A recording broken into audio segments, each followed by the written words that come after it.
Olá, seja muito bem-vindo para o primeiro vídeo de entrevista agora do módulo 2. Eu tenho o prazer de receber e vocês ouvirem um pouco e compartilhar a experiência com a gente, a professora Dora Santos, jornalista. E, Dora, vou primeiro fazer um breve currículo seu aqui, bem legal, que esse curso é o primeiro curso em português do Knight Center sobre jornalismo e soluções. E, claro, que a gente também precisava ouvir e trazer mais gente, não só de Brasil, mas de Portugal e outros países também lusófonos. Então, a Dora Santos Silva é professora associada da Faculdade de Ciências Sociais e Humanas da Universidade Nova Lisboa, investigadora integrada do ICNOVA, o Instituto de Comunicação da Nova, que é vice-coordenadora, coordena o mestrado de jornalismo, a pós-graduação em comunicação de cultura e indústrias criativas e o OB.Media, Observatório de Inovação nos Mídia, e suas linhas de investigação relacionam-se muito com inovação na mídia, em particular inovação social, editorial e sustentável. Já deu para perceber aí que o Jornal de Soluções entra nessa caixinha. E aí também, soluções e storytelling digital. Dora, muito obrigado pela tua presença. Obrigada eu, Daniel, é um prazer. E te ouvir um pouco, acho que começando por aí, acho que é bastante coisa.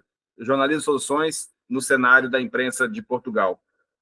Como é que começou? Como é que está? Conta um pouco para a gente.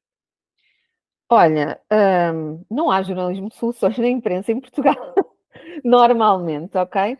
Portanto, ainda é um nicho.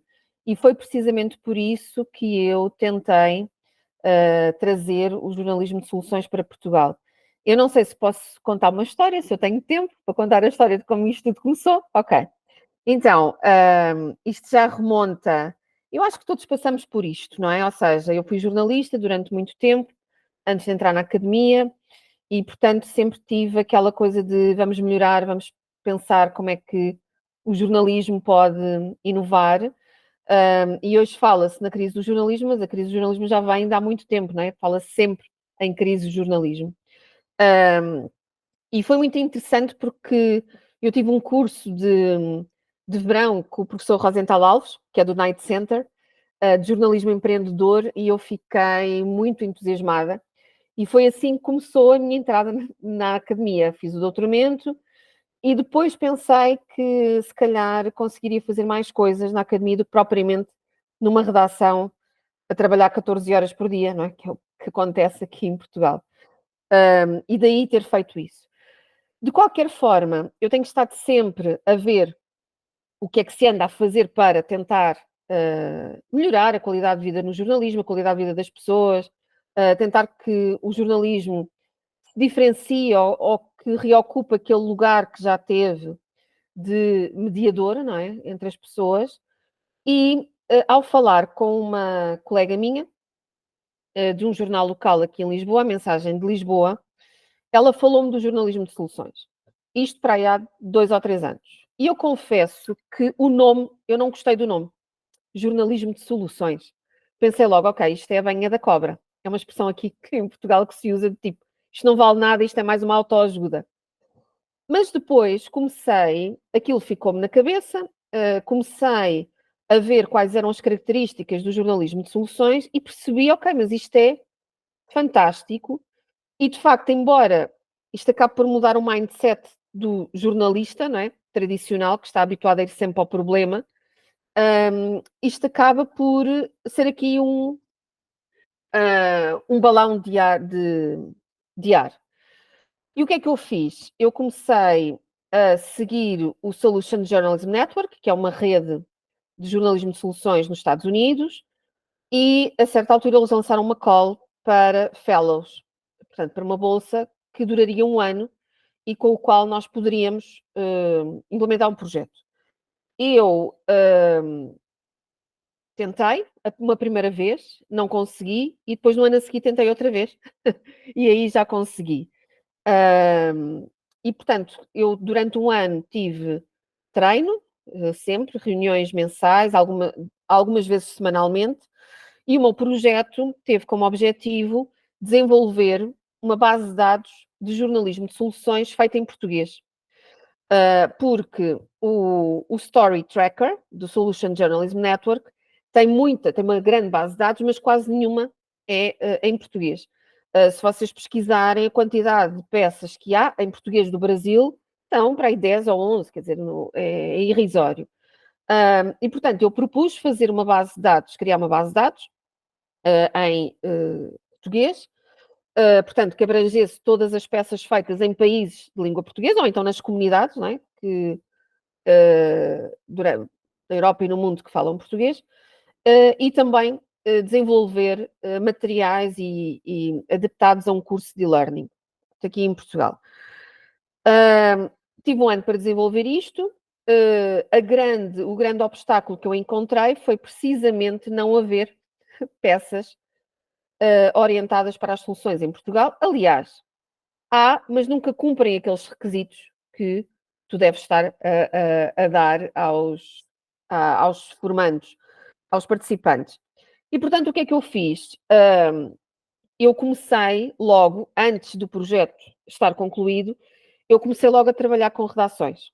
Ou seja, comecei a trabalhar com o jornal local A Mensagem de Lisboa, dei-lhes workshops sobre jornalismo de soluções e começámos a criar peças direcionadas para as soluções. Depois consegui também entrar em contacto com outra redação, a Coimbra Coletiva, que também está orientada para o jornalismo de soluções. Pontualmente, algumas redações, ou seja, alguns jornais generalistas, têm uma peça, mas não é algo em que invistam. E, portanto, o que é que eu fiz? Tomei essas redações como projeto piloto e também inseri um módulo de jornalismo de soluções nas cadeiras que eu dou de mestrado e licenciatura em jornalismo, porque achei que isso seria o melhor também, ou seja, começar logo a partir da licenciatura e do mestrado em jornalismo, começar a sensibilizar os alunos para isso. E aí, de facto, foi a primeira grande recompensa que eu tive. Porque eu comecei a perceber que, isto é muito interessante, eu comecei a perceber que os alunos gostavam muito de fazer jornalismo de soluções, e alguns trabalhos até foram publicados, nomeadamente nesse jornal local, na Mensagem de Lisboa, porque eles se sentiam mais perto da sociedade e sentiam o jornalismo mais como serviço público. Porque é muito engraçado, não é? Nós pensamos, nós vamos procurar soluções, não é? Vamos ter uma abordagem virada para as soluções, mas muitas vezes não pensamos no impacto positivo que isso pode ter nos próprios jornalistas. E eu percebi o impacto que isso tinha nos próprios alunos. Ou seja, eles sentiam-se muito mais motivados, sentiam-se muito mais comprometidos para com a profissão. Um deles até me disse porque, assim, aqui em Portugal o jornalismo é um pouco mal visto, infelizmente, não é? Quando os bons alunos vão para jornalismo, os pais deles perguntam-lhes, mas porquê jornalismo? Porquê que não vais para direito ou para medicina? Não é? Pronto. Portanto, aqui também. Portanto, a própria profissão está um pouco descredibilizada. E o facto de os alunos encontrarem alguma legitimidade, e encontrarem mais esta missão dentro do jornalismo de soluções faz-lhe muito bem. Depois, a partir daí, começou a existir uma grande... Portanto, a conversa sobre jornalismo de soluções começou a aumentar, porque isto é por passos. Nós tivemos, no ano passado, fizemos aqui uma conferência de inovação nos média, a primeira conferência internacional, e fizemos um painel só dedicado ao jornalismo de soluções, não só com o Solution Journalism Network, mas também com o European Journalism Center, que está muito também focado nesta área, e inclusivamente eu traduzi para português o primeiro guia de jornalismo de soluções que o European Journalism Center lançou em outubro no News Impact Summit. Portanto, não tem sido fácil. Aliás, a base de dados vai ser lançada agora em abril. Eu depois posso enviar o link quando for lançada. Não foi lançada mais cedo porque nós tivemos muitos obstáculos, ou seja, muitas dificuldades em encontrar peças desenvolvidas em português. E, portanto, eu tive que contar com uma equipa de doutorandos brasileiros, também nos PALOP e aqui em Portugal para encontrarem, porque, assim, primeiro, ninguém diz que está a fazer jornalismo de soluções, portanto, não conseguimos ir logo lá, e depois também porque é quase uma agulha no palheiro. Mas pelas conversas que eu tenho tido com vários jornalistas em Portugal, eu sei que é uma coisa que gostariam muito de fazer, mas que há obstáculos na ordem dos recursos humanos, do tempo que demora a fazer, e também do próprio mindset jornalístico. Ou seja, o próprio mindset jornalístico é aqui um dos principais obstáculos. E eu diria também, se bem que não há nada a fazer em relação a isso, eu diria também que a própria expressão jornalismo de soluções é uma expressão que por vezes engana.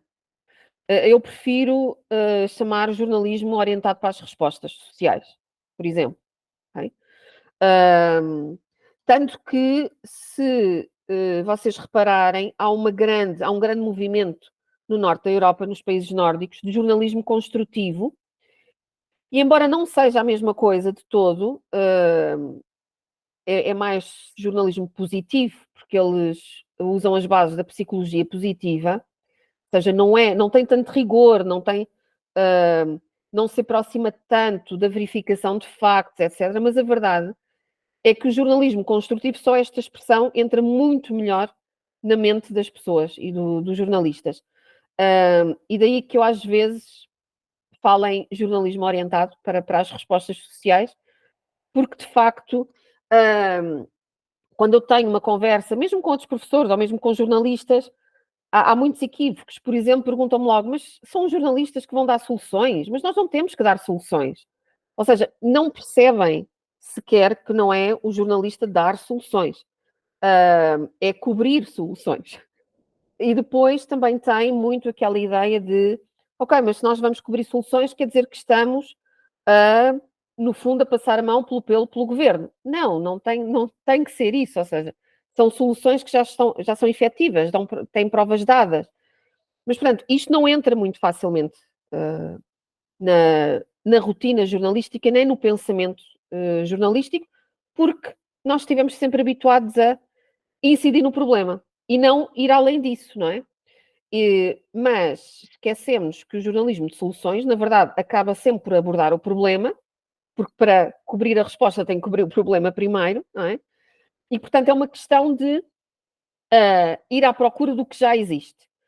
Depois também há o grande obstáculo da imparcialidade e neutralidade. Porque muitos jornalistas também me dizem, mas eu sou imparcial e quero ser objetivo, e quero ser neutro, e portanto eu vou estar a falar de soluções. Qual é o problema? Se falamos de problemas, também falamos de soluções, não é? E além disso, mas isto seria outra conversa, não sei se estou a ser politicamente incorreta, a questão da neutralidade deixa muito a desejar, não é? Um jornalista não tem que ser neutro. Um jornalista não tem de, por exemplo, se a extrema-direita dá 20 conferências de imprensa, isto eu estou a falar disto porque acabámos de sair de eleições aqui em Portugal e a extrema-direita é agora a terceira força política, mas, por exemplo, se a extrema-direita dá 20 conferências de imprensa e as outras forças políticas dão 5, eu não tenho que ir às 20 conferências de imprensa. Não é? Eu tenho que aqui ter um balanço. Nós estamos a falar de discurso de ódio ou de violação dos direitos humanos, eu não tenho que falar disto. Ou seja, aqui nós não temos que ser neutro, não é? Nós temos que ter aqui o jornalista tem que ter uma posição editorial. E, portanto, o jornalismo de soluções muitas vezes também acaba por entrar em diálogo com estas áreas que os jornalistas não gostam muito de tocar, a verdade é esta. E eu acho que é exatamente isso, né? Você não tem a neutralidade e é melhor que você seja transparente. Uhum.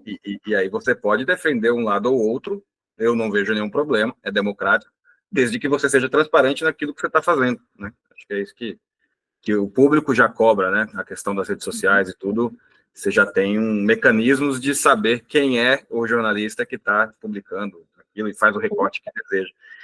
E acho que um obstáculo também que você deve ter observado existe muito pré-conceito em relação ao quanto o jornalismo de soluções pode ser eficiente. Alguns, você citou vários, acho que um também é a questão a gente vive hoje uma loucura, né, da busca pela audiência, do trend, do algoritmo, e se é possível, pela tua observação, pelas tuas conversas, o jornalismo de soluções é entrar nessa briga também, de busca de audiência.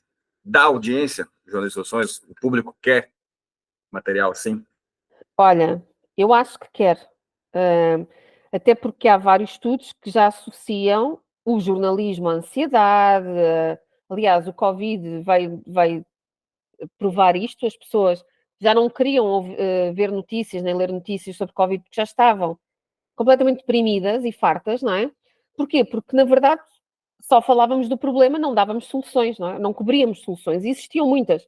O New York Times foi um exemplo de jornal que até cobriu muitas soluções para problemas sociais relacionados com a Covid. E, portanto, as pessoas têm um problema de confiança com o jornalismo, estão exaustas e ansiosas por causa daquele overload, não é? de informação, e, portanto, claro que sim, claro que o jornalismo de soluções pode ser uma estratégia editorial, não só para chegar a mais leitores, mas também como ferramenta de sustentabilidade do próprio negócio. Não é? Eu estou a lembrar-me de um projeto que fizemos, que a minha universidade fez com esse jornal local, precisamente. Nós concorremos a um financiamento do Journalism Fund para a questão dos desertos de notícias, e então fizemos um projeto chamado Undesert the News. E qual foi o objetivo do projeto? O objetivo do projeto foi provar que, mesmo nos grandes centros urbanos, Lisboa, São Paulo, Rio de Janeiro, que à partida podem ter muitos órgãos de comunicação social, não é? E à partida não há desertos de notícias, nós provamos que há, ou seja, que nas grandes cidades também há desertos de notícias. Porquê?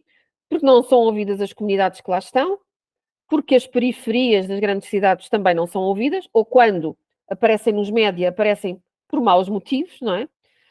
E, portanto, o que é que nós fizemos? Nós fomos para 3 zonas periféricas e geralmente excluídas da cobertura mediática, jornalística, ou então coberta por razões más, como crimes, como nós tivemos em Mãe Martins, Chelas e Casal da Boba, que são territórios na periferia de Lisboa, que são onde há muitos problemas sociais, e fomos trabalhar com jovens. Fizemos redações pop-up e durante uma semana tivemos na sede de algumas organizações culturais e fizemos com os próprios jovens peças jornalísticas sobre o território deles. Isto porquê? E com atenção, com uma orientação para a resposta. Portanto, na verdade, nós fizemos jornalismo de soluções com os jovens. E porquê? Porque, por exemplo, tomando Mãe Martins, que é um território completamente excluído da cobertura jornalística, este território é o território em Lisboa com mais organizações culturais. Portanto, é onde há mais jovens e também mais organizações culturais. Há uma série de iniciativas que nunca ninguém fala, porque nunca passa para os média. E isso tem um grande impacto nos jovens, porque quando eu estava a falar com eles, portanto, nós fizemos uma espécie de grupo de foco para perceber qual era a relação deles com o jornalismo, que é nenhuma, atenção, e não estamos a falar de jovens excluídos, estamos a falar de jovens que estavam a tirar o mestrado, o doutoramento, etc. Perguntámos-lhes qual era a relação deles com o jornalismo e a resposta foi nenhuma, porque o jornalismo está desatualizado, diziam alguns. O que parece contraditório, não é? O jornalismo está desatualizado, porquê? E depois eles respondiam, então porque nas redes sociais eu consigo ter mais informação sobre o que se anda a passar na minha terra do que nos meios, do que nos canais de televisão, do que nos grandes jornais, porque ninguém fala sobre a nossa terra. E aí nós percebemos que há um grande paradoxo, não é? Ou seja, por um lado, o jornalismo não é desatualizado, mas não dá resposta às necessidades dessas comunidades, não é? E, portanto, nós começámos a fazer jornalismo de soluções com eles. Essas peças foram publicadas na Mensagem de Lisboa, se vocês quiserem ver. O site é amensagem.pt e podem ir à secção chamada Projeto Narrativas, em português ficou assim o nome, e podem ver que tipo de peças é que foram feitas com a ajuda dos próprios jovens residentes. Peças tão simples como a história de um residente que transformou um terreno sem nada numa horta comunitária. Não é? Isto é jornalismo de soluções. Ou como é que os cidadãos se estão a unir para fazer não sei o quê. Portanto, nem todas, obviamente, são orientadas para as respostas, mas uma grande parte foi orientada para as respostas a problemas que aqueles territórios têm. Portanto, mas claro, tivemos que ter um financiamento, porque no dia a dia não há budget para isto. Mas eu até vejo um movimento muito claro com o jornalismo de soluções se tornando mais conhecido enquanto prática, né, e deixando claro que você tem um rigor de apuração e etc. O quanto também que os veículos que têm recursos muito escassos e existe aquela eterna briga entre a área comercial e a área editorial, você pode, inclusive, eles se ajudam muitas vezes, porque muitas empresas querem, não, eu quero um material editorial que cause impacto positivo, Claro. mostrando histórias, e aí acho que dá um fit certinho. Claro que vão ter ainda alguns atritos, porque o Jornal de Soluções tem que mostrar a limitação, e aí o financiador muitas vezes não quer, mas é um caminho interessante. Acho que as empresas cada vez menos querem colocar anúncio em material policialesco. Acho que e aí você trazer comunidade, trazer outras vozes para esse jogo, você traz a diversidade, aí é o tal do ESG que está na moda na prática, né? Então, acho que é um caminho interessante mesmo. E é interessante mesmo conversar contigo, de perceber o quanto que são realidades que se aproximam muito, né? Muito do que você falou é exatamente aqui no Brasil. E para a gente encerrar daí, Dora, acho que é interessante também até para ver essa perspectiva sua. Eu tenho falado bastante, uma das entrevistas a gente tem no próximo módulo com a Maristela Crispim, que é da agência Eco Nordeste. No Brasil, você tem as áreas regiões periféricas, digamos assim. Você tem um centro, né, São Paulo, Rio, Brasília, e Nordeste e Norte, com menos, você sempre teve essa dificuldade de transpor o preconceito. E o jornalismo de soluções parece que traz justamente uma maneira de, inclusive, quebrar estereótipos. Em que eu estou na Amazônia, o projeto que eu toco é o Amazônia Vox, em que a gente quer mostrar a iniciativa local que está combatendo os desafios que existem na região. E aí, eu queria que você falasse um pouco de Portugal, mas só resumindo da Amazônia. Quando você fala em Amazônia, no Brasil, mesmo no Brasil, mas mundo afora, você lembra de floresta, povos tradicionais, rios. Na sequência, você lembra de desmatamento, crime e etc. E aí você não conta a história toda. Você está reforçando um estereótipo e abre uma brecha para que quem não é da região diga, poxa, a gente tem que ir lá salvar a Amazônia, que estão fazendo tudo errado lá. E não é bem assim. Você tem iniciativas locais, inclusive de povos tradicionais, que estão segurando o desmatamento. Então, assim, o Jornal de Soluções ele traz isso, né? Você vai noticiar que o desmatamento aumentou ou diminuiu, ok. Mas onde não está tendo desmatamento? Por quê? O que está sendo feito? E Portugal, acho que tem também esse preconceito da própria comunidade europeia, né? E aonde que encaixa aí as soluções também. Sim, há muita desinformação associada a isto e, de facto, porque assim, estás a dizer uma coisa extremamente interessante, porque, na verdade, o jornalismo muitas vezes contribui para a manutenção de estereótipos, não é? De preconceitos. Porque, por exemplo, quando aqui em Portugal se continua a dizer no Alentejo há muita seca, porque os agricultores tiram a água toda, ou quando por exemplo, se diz que os agricultores estão descontentes porque agora não podem gastar a água toda. Ou seja, isto vai formando uma opinião pública, não é, que é errada. Ou, por exemplo, nós temos muito isso com os imigrantes.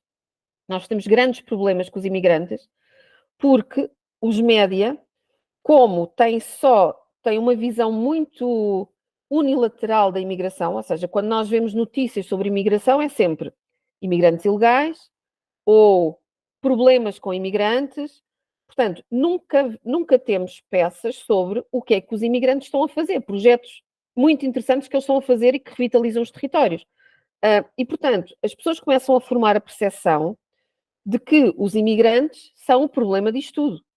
E também, e depois, por isso mesmo, é muito fácil a extrema-direita pegar nestas ideias pré-concebidas e arranjar soluções simples para problemas muito complexos, não é?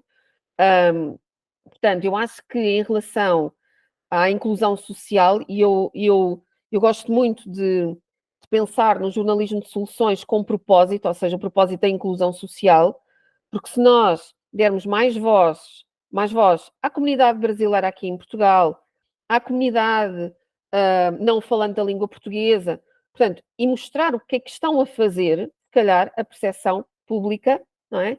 Muda.